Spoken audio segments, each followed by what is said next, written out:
Et on va pouvoir commencer donc cette formation. Donc le thème, vous l'avez bien compris, donc c'est stratégie Pinterest. Alors pourquoi stratégie? Bah, tout simplement parce que Pinterest est vraiment un outil intéressant, important et pertinent pour les professionnels du mariage, mais pas que, et que vous allez voir en fait au travers de cette formation comment on peut vraiment l'utiliser pour améliorer sa présence online, comment améliorer ses retours clients, etc. Ça va être un petit peu le but de cette heure que nous allons passer ensemble. Donc, je fais mon petit changement d'écran. Oh, c'est trop bien quand ça marche. Donc, on va rentrer dans le vif du sujet, donc avec cette formation. Donc, une formation donc pour Manu Reva Formation, vous l'avez bien compris, c'est pour ça qu'on est sur la page de Manu, et une formation donc qui sera sur la stratégie Pinterest. Donc, la présentation donc que nous allons voir sera vraiment donc dédiée à Pinterest. Donc, je vais vous présenter globalement dans les grandes lignes comment est Pinterest, comment ça fonctionne. Est-ce que c'est pour les clients, est-ce que c'est pour les pros, est-ce que c'est pour les deux? On verra un petit peu à qui j'ai perdu mon mot, oh là là, pour qui est vraiment dédié Pinterest et comment l'utiliser. On verra également la notion de saisonnalité parce que vous allez voir qu'on ne communique pas sur Pinterest comme on communique sur Instagram, sur Facebook. C'est vraiment quelque chose à part. Et enfin, donc, une partie foire aux questions, mais en sachant que si vous avez des questions au fur et à mesure, n'hésitez pas à les poser. J'essaie de garder l'œil sur les différents écrans de contrôle que j'ai ici à droite pour ne louper aucun commentaire. Donc, si vous avez des questions, n'hésitez pas, je serai ravie d'y répondre. N'hésitez pas à me couper la parole, il n'y a absolument aucun problème. J'aime bien quand les lives sont vraiment faits d'échanges comme ça. Voilà, que ce soit vivant, qu'on pose des questions, qu'on réagisse. Si vous avez aussi des avis, des commentaires ou quoi que ce soit, n'hésitez pas. Est-ce que c'est bon pour vous? Allez, c'est parti. Donc, au niveau de la présentation de Pinterest, donc là à l'écran, vous avez une capture d'écran tout simplement de mon compte Pinterest. Donc, Pinterest, c'est quoi? Alors, c'est classé dans les réseaux sociaux, mais honnêtement, je ne le considère pas vraiment comme un réseau social à proprement parler, tout simplement parce qu'on ne va pas échanger sur Pinterest comme on va échanger sur Instagram ou sur Facebook. On a vraiment, dans les grandes familles des réseaux sociaux, on a Facebook qui est vraiment fait en fait pour connecter les gens entre eux, le système de commentaires, d'amis, etc., de murs, on peut laisser des messages, on peut parler, on peut taguer, etc. Facebook, c'est vraiment spécifique. On a Instagram qui est vraiment dédié à l'image, où on cherche à voir des lives, des enregistrements, des lives, des réels, etc. C'est vraiment le monde de l'image. Et ensuite, on a Pinterest qui est un petit peu à part, dans le sens où sur Pinterest, on va pouvoir aller prendre des idées, piocher des idées. On va pouvoir partager également des idées, des informations, etc. Mais on n'est pas dans une notion où je vais répondre à quelqu'un, je vais mentionner quelqu'un, même si on peut le faire. Mais c'est vraiment pas la finalité de Pinterest par rapport aux autres réseaux. Donc, il rentre dans la famille des réseaux sociaux, mais à mon sens, Pinterest, c'est plus une vitrine, finalement, une vitrine gratuite, qu'un réseau social. Voilà, au niveau de la présentation. Donc, qu'est-ce qu'on va retrouver? Donc là, c'est vraiment la capture d'écran de Pinterest telle que vous l'avez sur ordinateur. Donc, on retrouve en haut une couverture qui n'est pas sans rappeler les couvertures de Facebook d'ailleurs. On retrouve une couverture donc qui est en fait un collage soit de différentes épingles, soit un collage de photos que vous pouvez faire vous pour venir un petit peu donner un style, une empreinte particulière à votre profil Pinterest. On va retrouver donc une photo de profil, un nom d'utilisateur et ensuite vos coordonnées principales. Comme sur Facebook, comme sur Instagram, on a des profils personnels, on a des profils professionnels. Moi, je vous recommande toujours d'avoir un profil professionnel sur tous les réseaux sociaux. Ça vous permet vraiment de tirer tous les atouts, toute la puissance en fait au niveau après des statistiques, du suivi, etc. Donc, quoi qu'il arrive, soyez toujours en compte professionnel sur vos réseaux. Ce qui va être très important, alors ça, c'est un conseil qui est valable pour Pinterest aujourd'hui, mais honnêtement qui est valable pour tous vos réseaux sociaux. Ayez déjà une photo de vous. Une photo de vous en photo de profil, tout simplement parce que le visiteur, le client, ou même pourquoi pas le prestataire qui va venir sur votre compte Pinterest doit pouvoir vous reconnaître, vous identifier. Et surtout, ayez la même photo sur tous vos réseaux sociaux. Si vous faites un petit tour sur mon Instagram, sur mon Facebook et maintenant sur mon Pinterest, vous allez voir que j'utilise toujours la même photo de profil. Tout simplement parce que ça permet, quand les utilisateurs passent d'une plateforme à une autre, d'avoir toujours le même repère visuel de la personne. Donc pensez-y, essayez d'avoir la même photo de profil sur sur tous vos réseaux sociaux. Si vous êtes plus timide et que vous préférez avoir un logo, bah, vous pouvez également avoir un logo, mais ayez vraiment le même visuel en fait sur tous les réseaux sociaux. C'est ce qui fait qu'on va pouvoir vous reconnaître et vous identifier beaucoup plus facilement et donc quelque part un petit peu fidéliser aussi votre audience par rapport à votre image. Donc ça, c'est un point important. Le second point qui va être également important, ça va être le nom d'utilisateur. Alors, si je ne me trompe pas, il va être là le nom d'utilisateur. Le nom d'utilisateur donc va se trouver sous votre photo de profil et sous votre nom. L'idéal est d'utiliser le même nom d'utilisateur sur Instagram, sur Facebook et sur Pinterest. Mais le problème, c'est que sur Pinterest, vous êtes limité en nombre de caractères pour le nom d'utilisateur. Donc, par exemple, moi, mon nom d'utilisateur, donc c'est le arrobas, donc c'est @Emilia_Larcon_Wed, tout simplement parce que j'avais pas assez de caractères pour mettre Emilia Larcon Wedding comme j'utilise sur mes autres réseaux sociaux. J'ai fait le choix de garder Emilia Larcon Wed et Wedding sur les autres, tout simplement parce que c'est mes identifiants que j'utilise en fait depuis très longtemps, qui correspondent également donc à mes profils, à mes pages, etc. Et que j'ai pas envie de tout changer aujourd'hui. Donc on peut quand même me trouver, vu que de toute façon on est limité en nombre de caractères, même si on peut taper Emilia Larcon Wedding, on s'arrête à Wed et forcément on me trouve, donc ça fonctionne quand même. Mais essayez d'avoir soit des noms identiques, soit des noms similaires, c'est-à-dire simplement en raccourcissant les derniers caractères pour Pinterest. Ça, c'est un élément qui va être pertinent par rapport donc à votre profil Pinterest.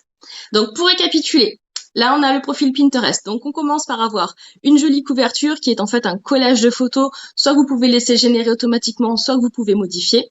Vous allez ensuite utiliser donc une photo de profil. Et là, je vous encourage vivement et réellement à avoir la même photo de profil sur tous vos réseaux sociaux. C'est vraiment quelque chose d'important qui vous permet vraiment de fidéliser et de fédérer votre audience. Donc, pensez-y. Et le dernier point, c'est le nom d'utilisateur. Je vous encourage vraiment à avoir un nom d'utilisateur unique, que ce soit sur Instagram, sur Facebook et maintenant sur Pinterest, ou du moins des noms similaires. Ça facilitera tout simplement, on vous retrouvera beaucoup plus facilement, parce que si j'avais, mettons, Emilia Larcon Wedding sur Pinterest, Emilia Larcon Flowers sur Facebook et Emilia Larcon tout court sur Instagram, au final, les personnes qui arrivent là, qui ne me connaissent pas, ils ont 3 noms d'utilisateurs. Si en plus j'ai 3 photos de profil différentes, il y a peut-être des chances qu'ils ne fassent absolument pas le lien entre les différents profils. Donc, pensez-y, une photo, un nom d'utilisateur, y compris sur Pinterest.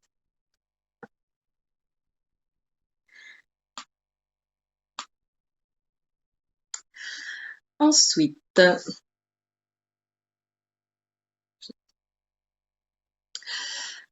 question suivante. Pourquoi utiliser Pinterest? C'est vrai, après tout, on a déjà quand même pas mal de boulot, on a plus ou moins un site internet, on a une page Facebook, on a Instagram. Est-ce que je dois m'embêter avec Pinterest? Qu'est-ce que ça va vraiment m'apporter? Moi, ce que je peux vous dire aujourd'hui, c'est que 30% des sources des visites de mon site internet viennent de Pinterest. Et 30%, c'est énorme. Ça, c'est pour moi, c'est ma raison numéro 1, tout simplement, pour utiliser Pinterest, c'est simplement le trafic en fait que ça va générer sur mon site. La seconde raison, c'est tout simplement que, on le sait bien, les mariées, une fois qu'elles ont la bague, qu'est-ce qu'elles font? Elles vont aller sur Pinterest pour regarder les robes, pour regarder la déco. Et globalement, c'est tout ce qu'elles regardent sur Pinterest quand il s'agit de leur mariage. Après, elles regardent un petit peu la carterie, mais on va dire que c'est dans la famille de la déco. Autrement dit, si mes clients sont sur Pinterest, pourquoi est-ce que j'y serais pas?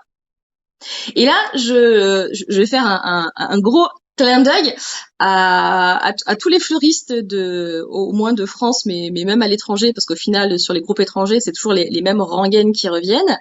Les fleuristes, les décorateurs, les wedding planners sont toujours un petit peu, agacés, énervés d'avoir toujours des photos Pinterest qui reviennent quand les clients se présentent, tout simplement pour avoir un devis, pour avoir un tarif, pour avoir une idée pour leur mariage.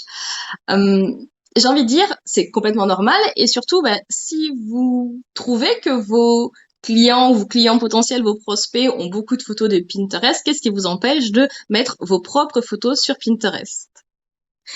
Ce qui m'amène ce qui m'amène du coup à ma diapo suivante. Donc, sur mon profil Pinterest, tout simplement, pourquoi est-ce que je vais m'en servir? Je vais m'en servir pour mettre mes propres images, mes propres photos pour monter mon travail. Et l'expérience m'a montré que depuis le temps que je suis présente sur Pinterest, et ça commence à faire un paquet de temps maintenant, j'ai des mariés qui arrivent en rendez-vous. Donc quand je dis en rendez-vous, ça peut être du Skype, ça peut être du mail, ou ça peut être un rendez-vous physique, mais qui arrive avec mes photos. Et chose assez marrante aussi, j'ai des fleuristes avec qui je m'entends qui m'ont dit aussi, oh là là, on reçoit toujours tes photos sur Pinterest quand les mariés viennent. Alors ça me fait sourire parce que déjà ça me fait plaisir, très honnêtement, hein, mon ego en prend une petite dose de flatterie supplémentaire de me dire que mon travail plaît à des mariés autres que mes mariés à moi. Mais surtout, ça me conforte dans l'idée que si je veux avoir des clients qui aiment ce que je fais, il faut simplement que je montre ce que je fais. Et le montrer, c'est pas uniquement être sur Instagram et sur Facebook, c'est aussi être présent sur Pinterest et avoir un profil Pinterest avec vos photos et pas uniquement des photos que vous épinglez d'autres personnes. Et ça, c'est un point essentiel parce que si vous êtes sur Pinterest et que vous faites des tableaux avec des photos d'autres personnes, vous avez complètement le droit, c'est tout à fait pertinent pour avoir, on va dire, une base de photos d'inspiration. Mais au final, quand les gens vont se promener sur votre profil, ce ne sont pas vos photos qu'ils vont enregistrer, ce sera les photos de personnes que vous avez vous-même enregistrées. Par contre, si vous publiez vos photos sur Pinterest, les clients vont venir enregistrer vos photos, vont faire des captures d'écran de vos photos et vont ensuite partager vos photos et pas celles d'un autre. Donc, est-ce que je dois être sur Pinterest? La réponse est oui. Donc au final, Pinterest, ça s'adresse à qui comme média? Est-ce que c'est pour les professionnels? Est-ce que c'est pour les clients? Est-ce que c'est pour les deux? Je pense que vous l'aurez compris. La réponse c'est que c'est vraiment pour les deux, aussi bien pour les clients que les professionnels. Les clients viennent là pour prendre des idées. Les professionnels viennent là pour prendre des idées. Soyons honnêtes, hein, je le fais, tout le monde le fait. On va tous sur Pinterest en sous-marin, c'est-à-dire qu'on va pas forcément épingler les photos, on va faire des captures d'écran, on va les enregistrer, etc. Parce que ça nous sert de base d'inspiration et c'est totalement normal. Mais là où nous, en tant que professionnels, on peut avoir une seconde utilisation, c'est ce que je vous disais précédemment. Au lieu de simplement faire des tableaux avec des photos d'autres personnes que vous avez vues sur des blogs ou par les suggestions de Pinterest, parce qu'ils ont un très bon algorithme aussi, tout simplement postez vos photos sur Pinterest. Faites des tableaux avec vos photos, vos réalisations, vos mariages, etc. Là, je parle du mariage, mais vous allez voir qu'au final, Pinterest peut servir finalement à beaucoup d'autres métiers, pas que les métiers de la décoration, parce qu'on peut très bien l'utiliser aussi déjà avec des vidéos. L'outil vidéo sur Pinterest se développe vraiment, donc ça peut être un média intéressant pour les vidéastes. Alors personnellement, je n'ai pas encore testé la visibilité des vidéos sur Pinterest parce que je ne trouve pas de vidéos qui soient pour l'instant pertinentes pour utiliser sur Pinterest, mais c'est quand même une possibilité donc qui est ouverte aux professionnels également vidéastes. Et aussi tout simplement, on peut faire des infographies, on peut faire des conseils. Donc par exemple, 5 conseils pour choisir votre robe de mariée avec des petits logos, des petites photos. Vous faites un visuel avec ça, vous utilisez Canva. D'ailleurs, j'ai une formation bientôt sur Canva. Vous utilisez Canva pour faire une jolie infographie bien stylée, bien propre. Vous la postez sur Pinterest avec un lien vers votre blog ou vers votre site et vous avez directement une captation de clients qui vient chercher des idées, chercher de l'inspiration et qui va se retrouver directement sur votre site. Et ça, c'est même pas de la magie, c'est juste Pinterest et c'est gratuit. Donc c'est vraiment dommage de passer à côté. Donc Pinterest, c'est pour qui? C'est pour les clients qui viennent chercher des idées, c'est pour les professionnels qui viennent chercher des idées, et c'est également pour les professionnels qui veulent chercher des clients, tout simplement. Donc, je me répète un peu, mais j'aime bien faire passer les messages. Soyez sur Pinterest. La seconde notion dont je veux vous parler, c'est la saisonnalité. C'est quelque chose dont je me suis rendu compte et que j'ai confirmé donc avec ce petit graphique qui est issu des statistiques poussées que l'on peut avoir quand on est en profil professionnel. Là, par exemple, donc en pays de référence, on n'a que 3 pays de référence, à savoir le Canada, les États-Unis et l'Angleterre. Mais l'Angleterre est quand même suffisamment proche de la France pour qu'on puisse se baser sur les résultats de recherche en Angleterre, qui accessoirement sont les mêmes qu'aux États-Unis. Donc comme quoi, c'est vraiment une tendance globale. Sur les mots-clés de recherche wedding décor, on se rend compte qu'on a vraiment un pic de fréquentation qui va de décembre à fin mars. Alors, certes, il y a eu le confinement, donc c'est pour ça qu'on a vraiment eu une cassure sur Pinterest, mais on voit que ça remonte quand même tout l'été jusqu'au mois d'août, et ensuite on a vraiment une baisse à partir de la rentrée concernant les fréquences et des mots-clés et des recherches qui sont liées au monde du mariage. Donc ça, c'est quelque chose qui est tout à fait normal.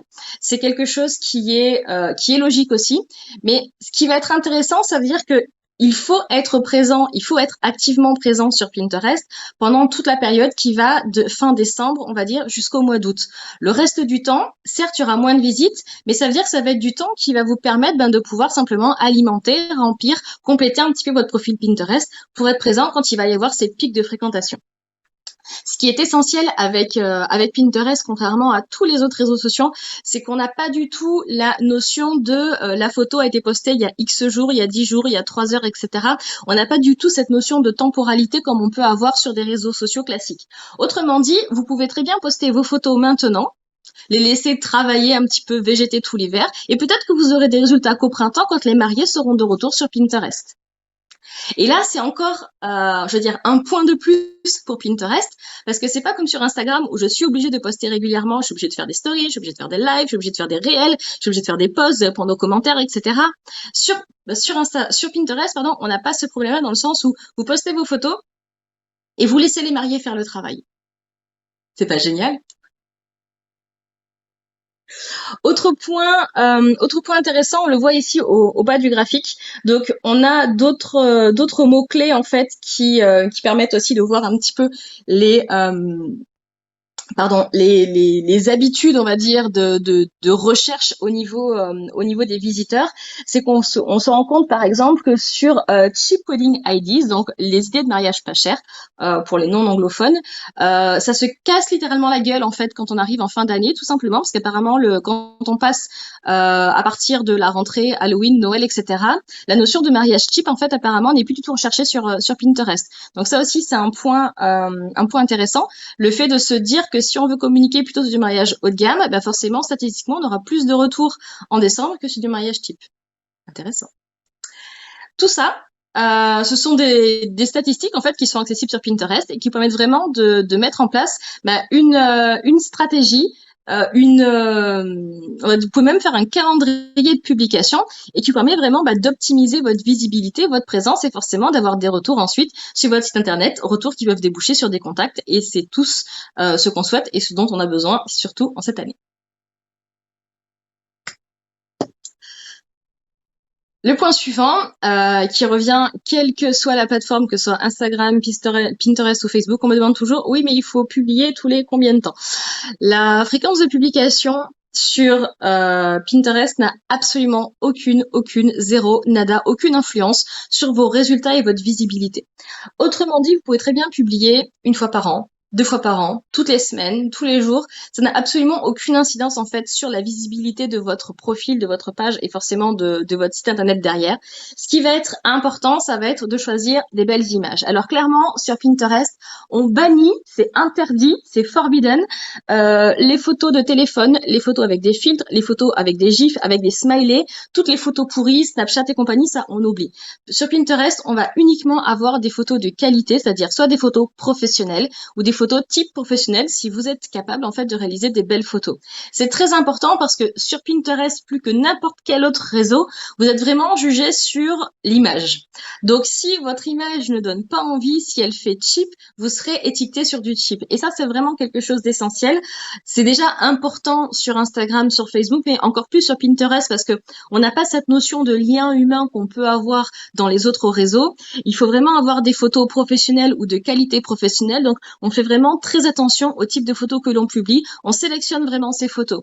Et c'est là aussi que du coup, ça devient intéressant. C'est parce que globalement, à quel moment est-ce qu'on a toutes les photos de nos mariages quand on a eu une super grosse saison ou pas. Les photos, généralement, on les a plutôt à l'automne ou à l'hiver, le temps que tout le monde arrive. Certains photographes prennent un peu plus de temps. Des fois, c'est les mariés qui s'envoient, ça prend un peu plus de temps, etc. Et ça tombe bien parce que du coup, pendant cette saison qui est un petit peu plus calme professionnellement, vous avez vos photos, vous allez pouvoir les sélectionner et les publier sur Pinterest pour préparer votre communication et vos résultats pour l'année prochaine. Donc, la fréquence de publication n'est pas un critère important sur Pinterest. Moi, globalement, je publie à peu près une fois tous les 3 mois, c'est-à-dire C'est-à-dire que de temps en temps, tous les 3 mois, toutes les saisons à peu près, je fais le point de mes dernières photos et je sélectionne les photos que je vais publier sur Pinterest. Pareil, il n'est pas nécessaire de publier plein de photos qui se ressemblent. L'idée, c'est vraiment d'avoir des photos qui montrent un petit peu l'ensemble de votre travail, l'ensemble de vos prestations. Libre à vous ensuite de les ordonner par catégorie, par tableau, par thème, par sous-thème. Moi, par exemple, j'ai un tableau Émilie Larcan Wedding Flowers qui reprend vraiment toutes mes photos de mariage. Et après, j'ai un spécial bouquet de mariée, un spécial cérémonie, un spécial pour les flattelets, etc. Parce que j'aime bien ordonner un petit peu mes photos et ça permet aussi aux personnes de s'abonner éventuellement à tel tableau plutôt qu'un autre. Mais ça, c'est vraiment un choix personnel. Libre à vous, par exemple, de faire un seul tableau avec toutes vos prestations. Ou si vous avez déjà des tableaux d'anciens tableaux que vous avez réalisés, mettons mariage Provence, mariage bohème, etc., d'ajouter vos propres photos dans ces tableaux-là que vous avez déjà créés. Là, c'est vraiment un choix personnel. Il n'y a pas de bon ou de mauvais choix. Simplement, prenez des belles photos. Je pense que c'est vraiment la clé. La clé de Pinterest, c'est vraiment d'avoir de belles images parce que sur Pinterest, on voit passer les images et clairement, on va s'arrêter sur celles qui nous plaisent. Donc, faites bien attention à ça. Ce n'est pas la peine d'en publier 50 si vous n'en avez que 3 de belles à l'intérieur. N'en prenez que 3 belles. Pareil, vous n'êtes pas obligé de poster un mariage complet sur Pinterest. Vous pouvez très bien, par exemple, si vous avez un blog, vous faites une photo qui renvoie vers votre blog et ça suffit pour que les personnes, si elles sont intéressées par votre travail, puissent voir l'ensemble du travail. Ça peut être intéressant, par exemple, pour les photographes. Vous sélectionnez une photo qui, vous le savez, va attirer l'attention, qui renvoie ensuite vers votre blog et comme ça, si les personnes sont intéressées par votre travail, elles auront ensuite accès à tout votre travail, mais sans avoir trop de photos, trop d'informations qui sont peut-être peu pertinentes sur Pinterest. Donc ça marche pour les photographes, on l'a vu, ça marche pour les vidéastes. Vous faites soit une capture d'écran qui envoie sur votre site, soit avec vous faites un petit teaser qui renvoie sur un clip complet par exemple.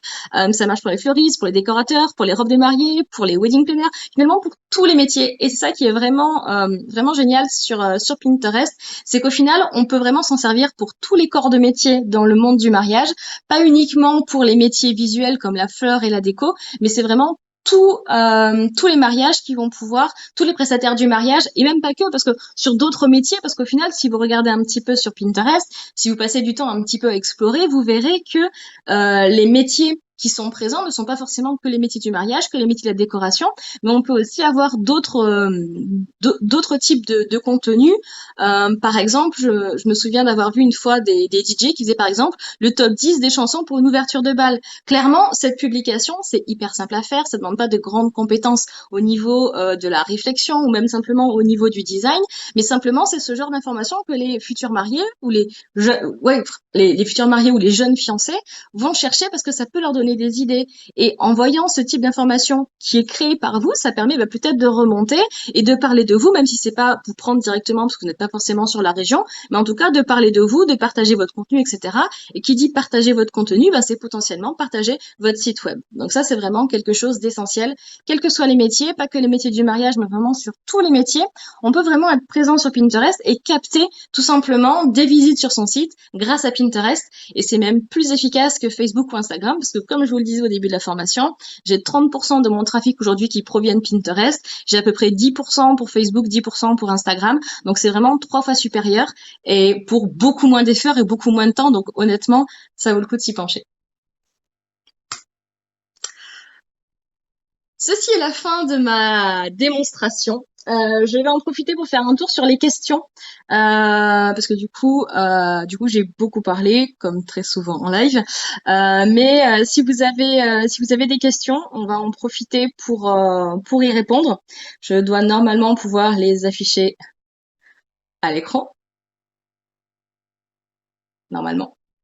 Donc, on a Sarah Ruiz qui nous dit c'est vrai que ça fait un beau book d'inspiration. C'est vrai. Pinterest, c'est vraiment une vitrine qui est absolument géniale parce que ça permet vraiment aux personnes en fait de voir votre travail, d'avoir vraiment un aperçu. Vous pouvez, voilà, comme je disais, choisir de catégoriser par mariage, par thème, par ambiance, etc. Ou simplement avoir un petit peu un pêle-mêle de vos prestations. Mais c'est vrai que ça permet vraiment d'avoir un portfolio en ligne, une fois de plus, qui coûte absolument rien, que vous pouvez moduler en fonction de vos envies, de vos nouveautés, de votre changement de style, par exemple, changement de cible. Et tout ça, en fait, c'est vraiment un outil qui est gratuit, qui est puissant, et qui vous permet vraiment de capter, en fait, une nouvelle clientèle ou simplement de capter votre clientèle, mais d'avoir de nouvelles personnes et qui vous permet voilà d'être un peu plus performant, un petit peu plus pertinent dans votre communication et forcément dans votre recherche de clients. Donc n'hésitez pas, Pinterest c'est vraiment un outil très complet pour tous les professionnels. C'est une belle vitrine, c'est une belle surface d'inspiration. Alors, question suivante de Lisa. Lisa demande, est-ce que c'est simple d'utilisation? Oui, c'est très très simple d'utilisation. À savoir que pour poster sur Pinterest, on peut utiliser soit l'ordinateur, soit son téléphone, soit une tablette, ce qui a un gros avantage par exemple par rapport à Instagram où on peut le faire que par rapport à des supports mobiles, ou alors il faut ajouter des suppléments sur ces explorateurs pour pouvoir poster depuis l'ordinateur. Mais c'est vrai qu'Instagram est vraiment développé pour une utilisation sur téléphone, sur tablette. Par contre, sur Pinterest, c'est très simple d'utilisation. Quand on a créé son profil Pinterest, il y a un petit plus généralement qui est en haut à droite qui nous permet justement d'ajouter une nouvelle photo tout simplement et de pouvoir ajouter ensuite du contenu, etc. Donc c'est vraiment très très simple d'utilisation.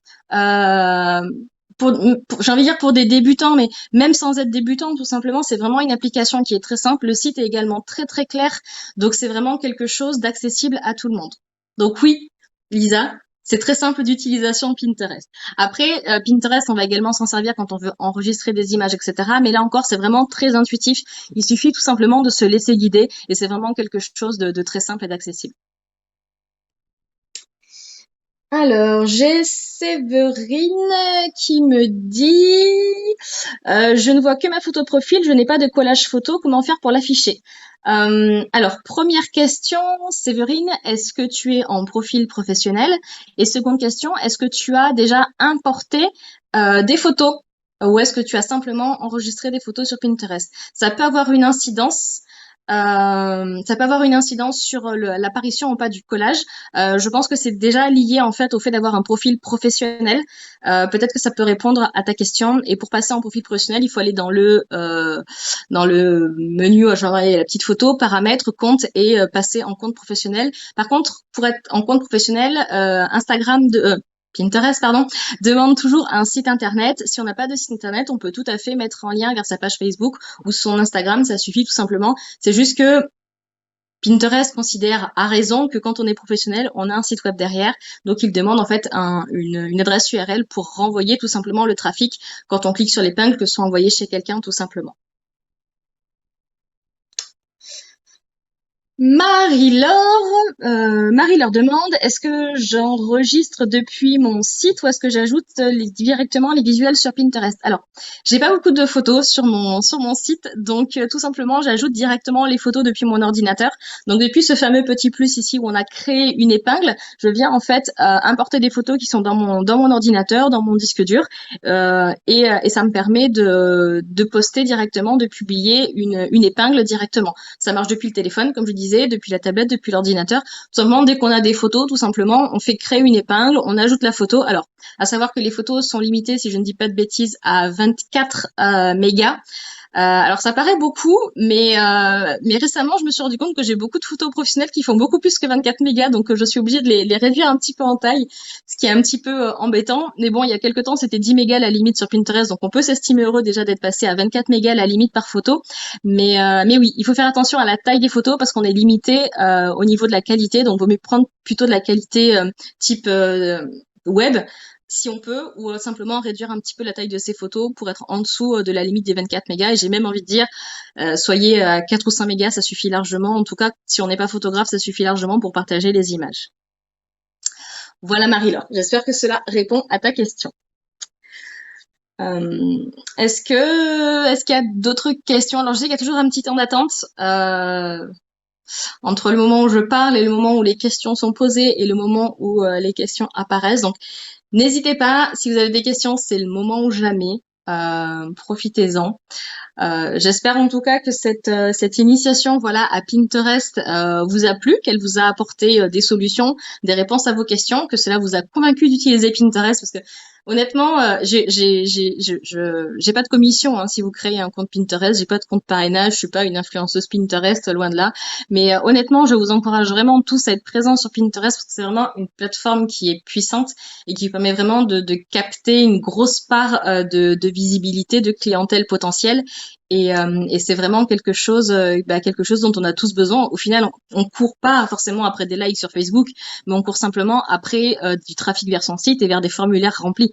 Donc Pinterest s'inscrit vraiment en fait dans cette logique-là, le fait d'avoir vraiment une présence visuelle en ligne là où les clients se trouvent. Vous l'avez bien compris, les futurs mariés vont directement sur Pinterest. Alors c'est vrai qu'on trouve encore des mariés qui n'ont pas de tableau Pinterest, mais honnêtement de moins en moins. Les futurs mariés sont quasiment tous sur Pinterest, donc si vous voulez croiser les futurs mariés, c'est le principe des salons du mariage. Pourquoi on a créé les salons du mariage? C'est parce qu'on fait venir des professionnels, on fait venir des particuliers et on fait en sorte que les uns et les autres se rencontrent. Ben, au final, Pinterest, c'est une espèce d'immense salon du mariage gratuit dans le sens où on a d'abord eu les particuliers, on a les professionnels qui viennent et du coup qui viennent se rencontrer et le but c'est de les faire matcher et d'avoir des contrats derrière. Donc je vais me faire taper sur les doigts, mais franchement, il vaut mieux investir du temps dans Pinterest que des milliers d'euros dans un salon du mariage. Désolée pour ceux qui font des salons du mariage. Hop, alors, qu'est-ce que j'ai comme... Non, j'ai juste un petit, un petit commentaire sympa. Je te remercie, Ludivine. J'espère que ça t'a plu, que ça vous a tous beaucoup plu. Merci, merci Lisa. Merci à toutes celles et ceux qui ont posé des questions. Ah, j'ai encore des questions chouettes. Marie-Hélène me demande, est-ce que le texte... Alors, hop. Ouais, est-ce que le texte est limité pour poster? Alors honnêtement, je n'ai pas tapé suffisamment de texte pour tester la limite de publication. Je sais que bah non, je sais pas en fait s'il y a une limite de texte, mais honnêtement, j'ai pas encore trouvé cette limite-là. Donc j'ai envie de dire oui, il y a une limite, mais qui laisse raisonnablement de marge pour publier. Après, Pinterest, ce n'est pas un blog. Il vaut mieux avoir un blog pour faire des longs textes et une photo qui renvoie vers le blog plutôt que bloguer sur Pinterest, ça n'a pas forcément d'intérêt parce qu'on le sait, les gens ne lisent pas. Euh, les gens ne lisent pas, les gens n'écoutent pas. Il faut vraiment avoir du visuel qui soit percutant, qui soit bref. Donc c'est pas la peine de mettre un gros blabla de 50 lignes qui explique pourquoi est-ce qu'il faut te prendre toi en tant que professionnel sur Pinterest. Les gens ne viennent pas pour ça. Sur Pinterest, on vient vraiment pour les images. La façon dont est tagué l'application sur téléphone ou même sur ordinateur, on a vraiment la photo qui est mise en avant. Il y a un tout petit encart pour le texte, même si on peut le dérouler après. Donc il faut vraiment miser sur le visuel plus que sur le contenu sur Pinterest. Lisa demande est-ce qu'il y a un intérêt à jouer sur les réseaux et Pinterest dans le sens de faire de la pub pour l'un ou pour l'autre. Alors, juste pour faire la nuance, faire de la pub, c'est-à-dire partager le lien de l'un vers l'autre, oui. Par contre, faire sponsoriser, non. Tout simplement parce que les gens qui développent toutes ces applications, tous ces réseaux, leur but c'est quand même de gagner de l'argent, c'est normal, c'est notre but à tous. Hein, on va pas se mentir, on est quand même tous là pour faire de l'argent. Donc si tu fais sponsoriser une publication, le système de calcul de l'algorithme va faire en sorte que tu sois pénalisé sur tes prochaines publications pour que tu payes encore et que tu payes toujours encore plus. Donc quand on parle de sponsoriser, on peut faire sponsoriser sur Facebook, sur Instagram, sur Pinterest également. C'est arrivé depuis peu, mais c'est vraiment quelque chose qui existe. On voit apparaître des pubs. L'autre jour, j'ai vu Bonduel d'ailleurs qui est arrivé au milieu de mes photos de fleurs. C'est comme ça. Donc on peut faire sponsoriser. Par contre, ça je le conseille pas. Par contre, parler de ton profil Pinterest sur Facebook, tu peux tout à fait. Parler de ton Instagram sur Facebook, tu peux le faire. Régulièrement, moi je le fais notamment quand je suis en mariage ou sur un événement où je sais que j'ai publié beaucoup de stories, je partage le lien par exemple de mon profil Instagram sur Facebook et j'arrive à récupérer des nouveaux followers comme ça. Pareil sur Pinterest, tu peux tout à fait poster en disant voilà, j'ai mis à jour mon Pinterest, regardez comme il est bon mon Pinterest, ça marche très très bien. T'as forcément des personnes qui vont liker, qui vont s'abonner, qui vont regarder ton contenu, etc. Et au final, oui, ça peut être tout à fait pertinent. Alors, Sarah Ruiz dit qu'effectivement, le texte n'est pas le plus utile. Ben voilà, c'est exactement ce que je disais. Donc, je suis complètement d'accord avec toi. Tout est très visuel sur Pinterest. Pinterest, c'est vraiment la photo, la photo, la photo. Et surtout, j'ai envie de dire, il faut pas forcément chercher à avoir systématiquement des publications épinglées parce que moi, la première, je suis sur Pinterest, j'ai une photo qui m'intéresse, je vais pas l'enregistrer sur un tableau, j'en ai besoin là tout de suite. Donc, soit je vais faire une capture d'écran, ou je vais l'enregistrer sur mon ordinateur. Donc, il y a beaucoup beaucoup d'utilisateurs sur Pinterest qui fonctionnent de cette façon-là. Donc, Pinterest, c'est pas forcément une course au nombre de publications likées, parce qu'on a aussi le système de likes sur Pinterest, ou de publications épinglées. Par contre, ça va vraiment être ce que les gens en font, ce qu'ils en partagent, etc. Et ça, c'est pas forcément quantifiable. Mais par contre, le clic, ça, c'est quantifiable. Et ça, par contre, ça reste une donnée importante. Là, il y a plein de questions. J'adore. Alors, Noélie Couture nous dit je perds la visibilité par rapport à mon irrégularité sur mes publications, comment faire? Alors, effectivement, sur Facebook, sur Instagram, si on est irrégulier, forcément, on va le ressentir. On le ressent pas sur Pinterest, donc peut-être que ta solution, si tu n'as pas beaucoup de temps à consacrer à tes réseaux sociaux, c'est peut-être de miser sur Pinterest, de faire 2 grosses ou 3 grosses périodes dans l'année où tu vas poster des photos sur ton travail et pour te dégager du temps pour faire autre chose après. Ça peut être une possibilité. Marie-Hélène nous dit beaucoup épinglent dans leur tableau, c'est le but, mais comment pourrions-nous remonter à la source? Alors là, je ne comprends pas trop ta question. Je vais essayer d'y répondre. Si tu postes une photo de ton travail sur Pinterest, tu dois ajouter un site internet. Donc ça peut être ton site, ça peut être ton Instagram, quoi que ce soit. Quand cette photo va être enregistrée par quelqu'un d'autre, tu vas recevoir une notification qui te dit un tel a enregistré votre photo dans tel tableau. Donc déjà, tu peux le voir. Éventuellement, tu mettras un petit commentaire. Merci d'avoir enregistré mon travail et ça me fait plaisir de vous faire plaisir. Enfin bref, peu importe. Ça, c'est tout à fait possible. Et quoi qu'il arrive, cette photo, même si elle est réenregistrée 10 000 fois par d'autres personnes, comme la photo est associée à une URL, quand une personne va cliquer sur la photo, dans tous les cas, elle va être envoyée vers ton site internet. Donc j'espère que ceci répond à ta question. J'espère que j'ai compris ta question et que j'ai bien répondu. Séverine me demande est-ce que je peux copier les mêmes tableaux de mon compte perso à mon compte pro? Alors, quand tu bascules d'un compte perso à un compte pro, tu gardes tout le contenu. Il n'y a rien qui change, si ce n'est que t'es en pro. Donc, tu gardes les mêmes tableaux, t'as pas besoin de les refaire. Parce que je suppose que ça, c'était peut-être ton angoisse de devoir repartir à zéro. Donc, pas de souci de ce côté-là. Ah, j'adore quand tu fais les questions, j'adore. Séverine demande est-ce qu'il est important de mettre un titre et une description de chaque image? Oui, c'est important, tout simplement parce que Pinterest utilise des mots pour rechercher les photos. Certes, il utilise également un algorithme qui va montrer des photos qui sont similaires en termes de contenu pour proposer des choses équivalentes en termes de couleurs, en termes d'identification. Parce qu'il faut savoir que maintenant les ordinateurs et les systèmes sont relativement puissants. Ils sont capables d'identifier si une photo présente un contenu avec des visages, des gens qui sourient, avec des fleurs, des animaux, etc. Donc si j'ai une image, mettons, qui sort avec des fleurs dans les tons de rose, je vais avoir des suggestions d'images de fleurs dans les tons de rose parce que les images sont analysées pour répondre en fait au niveau de l'algorithme, pour avoir des choses en fait qui soient similaires en termes de contenu. Là où c'est important justement de mettre un titre et une description, c'est que quand on est sur Pinterest, quand je vais chercher mes inspirations de mariage violet par exemple, Pinterest va certes analyser les photos qui évoquent le mariage et qui sont dans les tons violets, mais également les recherches où dans le titre il y a violet ou dans la description il y a violet. Clairement, moi je me concentre sur le titre parce que toujours pareil, les gens ne lisent pas. Donc j'essaie d'avoir un titre en fait qui reprend les mots-clés. Par exemple, centre de table, mariage, blanc et vert. Par exemple. Bon, je le fais en anglais parce que je communique en anglais, mais clairement, voilà, je vais me contenter de ça. Et par contre, dans la description, je vais mettre le nom du photographe. Parce que je trouve normal aussi de mentionner toujours le travail des photographes. Alors, si le photographe est présent sur Pinterest, vous mettre son petit arrobas, vous pouvez le mentionner. Il aura la notification, il pourra l'enregistrer de son côté. On est à peu près sur le même principe que les stories où on crée du contenu pour les autres, qu'on peut repartager comme ça du contenu déjà créé.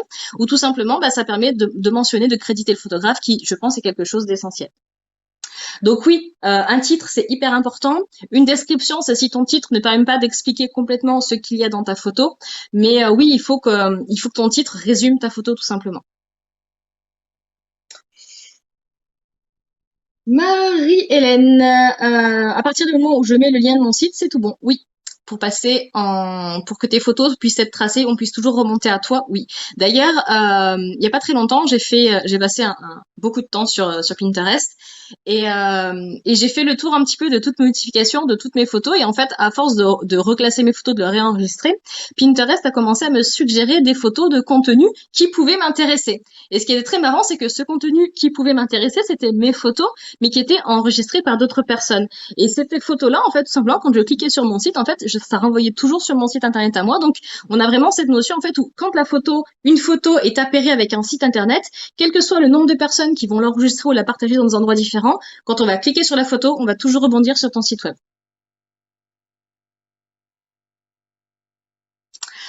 Lisa. Donc, voilà, c'est un nom qu'on va dire. Donc, si je comprends bien, le compte bascule seulement de perso à pro, c'est peut-être mieux d'en créer un à l'image de son entreprise si le contenu perso n'a rien à voir avec son entreprise. Alors, si effectivement tu n'as que du contenu personnel, il y a peu d'intérêt de venir le basculer en compte professionnel. Si par contre tu as du contenu personnel et professionnel, tu peux tout à fait passer certains tableaux en masqué ou en tableau caché ou les archiver pour qu'ils ne soient plus visibles et garder uniquement des tableaux professionnels. Tout dépend la proportion que tu as entre les images pro déjà présentes et les images pas pro. À savoir qu'effectivement sur Pinterest, vous avez cette possibilité de pouvoir faire des tableaux cachés. Ça peut être des tableaux où pour vous, pour votre inspiration, ou de choses qui n'ont absolument rien à voir avec le monde du mariage, que vous n'avez pas forcément envie que votre audience voit, parce que vous avez le droit aussi d'avoir une part de jardin secret. Donc c'est tout à fait possible de faire des tableaux cachés. Et donc dans ton cas, à toi, Lisa, si tu n'as que des photos perso, il vaut peut-être mieux partir sur un compte professionnel complètement nouveau. Par contre, si tu as des photos pro et perso, peut-être voir si tu peux archiver certains tableaux. Toi, tu les verras toujours, mais pas les personnes qui visitent ton profil. Je te remercie toi aussi. Donc, eh ben, c'était chouette cette foire aux questions. Franchement, moi, je me suis régalée. J'adore répondre aux questions comme ça du tac au tac. Je vous remercie d'avoir participé à toutes ces questions. Si vous en avez d'autres, il y a absolument aucun problème. Il me reste encore deux petites diapos de conclusion, donc n'hésitez pas si vous avez encore des questions, je vais pouvoir y revenir. Et surtout, si vous avez des questions, même une fois que le live est terminé, vous les postez quand même et j'y verrai et j'y répondrai très volontiers. Donc, pas de panique à ce niveau-là. Donc, je reviens ici. Donc, pour conclure donc cette formation, donc pour aller plus loin, pour maîtriser vraiment Pinterest, parce que là, en gros, on a fait la partie visible de l'iceberg, d'accord, qui est là, et il y a tout le reste en dessous, clairement. Il y a une formation qui existe, donc on a mis en place avec Manureva, donc c'est une formation en stratégie Pinterest. Donc là, vous avez eu l'introduction quelque part. Dans la formation stratégie, on va vraiment jusqu'au bout des statistiques, comment, etc., quels sont les mots-clés, comment publier. C'est vraiment une formation qui est très complète de 14 heures à 18 heures le 16 novembre 2020. Cette formation sera disponible en live et en replay parce que bon, on sait très bien que tout le monde n'est pas forcément disponible tout le temps. Ça représente quand même une sacrée plage horaire, donc la formation sera disponible en replay du moment que vous inscrivez pour suivre la formation. La formation est à 150 euros et elle est possible de la prendre en charge. Alors, c'est pas très français, je refais ma phrase. La formation est à 150 euros avec une prise en charge possible. Et pour vous inscrire, il suffit simplement donc de contacter Manureva, donc qui tout simplement héberge ce live, ou tout simplement vous avez son mail. Alors, j'espère ne pas me tromper de sens. Son mail, donc emmanuel@manureva.fr ouais, c'est bon. Non, c'est bon. Pour, euh, je vais y arriver, pour vous inscrire à cette formation, pour avoir les modalités de prise en charge, etc. Donc c'est Manu qui s'occupe de tout ça pour la formation. Donc vous avez voilà son mail qui est affiché en bas de l'écran avec ma photo dessus. On va passer comme ça. Voilà, en tout petit, vous l'avez là. Le mail de Manu. Voilà. Euh, Que vous dire de plus? Bah oui, là, cette formation donc disponible en replay. Cette formation se fait sur Zoom le 16 novembre de 14 heures à 18 heures. Et là, on voit vraiment en détail, concrètement, vous êtes devant vos écrans, devant votre compte Pinterest. Et étape par étape, on va vraiment essayer d'aller plus loin, de voir quelles sont les stratégies, le type de visuel que vous pouvez communiquer en fonction des différents supports de communication, différentes options que vous avez par rapport à vos différents métiers. Voilà, donc Manu vous a remis en commentaire. Euh, voilà, on va le mettre comme ceci avec la bonne adresse. Donc son email c'est emmanuel@manureva.fr. Donc pour toutes les questions d'inscription, de prise en charge, etc. Prise en charge, alors de mémoire FAFCEA, FIFPL, peut-être AG compagnie, mais je ne suis pas sûre. Donc ça c'est Manu qui vous dira en fonction de votre profil.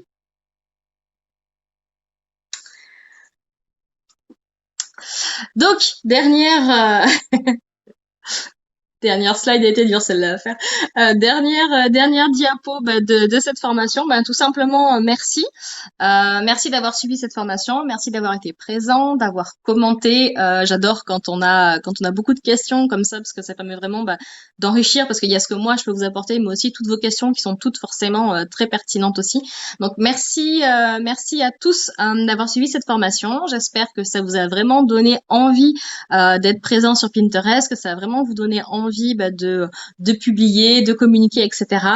Et si vous souhaitez plus d'informations, donc le lien pour accéder à la formation, je viens de vous l'afficher en ligne. Manu vous l'a mis dans les commentaires. Donc n'hésitez pas à vous inscrire, à lui demander des informations. Et surtout, vous allez voir que c'est vraiment un outil très puissant et qui permet vraiment d'avoir une présence vraiment concrète et qui permet vraiment de capter des clients. Et ce qui est au final le but en fait de notre présence en ligne, tout simplement. Donc merci à tous d'avoir participé, d'avoir été là, d'avoir été présent, d'avoir commenté.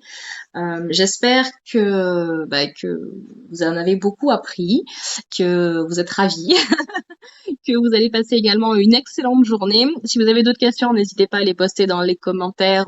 Je continuerai quand même de suivre les différents questionnements que vous pouvez avoir. Et en attendant, je vous souhaite une bonne journée. Je vous dis à très bientôt. Pour ceux qui sont inscrits à la formation, on se retrouve donc le 16 novembre en live. Merci beaucoup, à bientôt.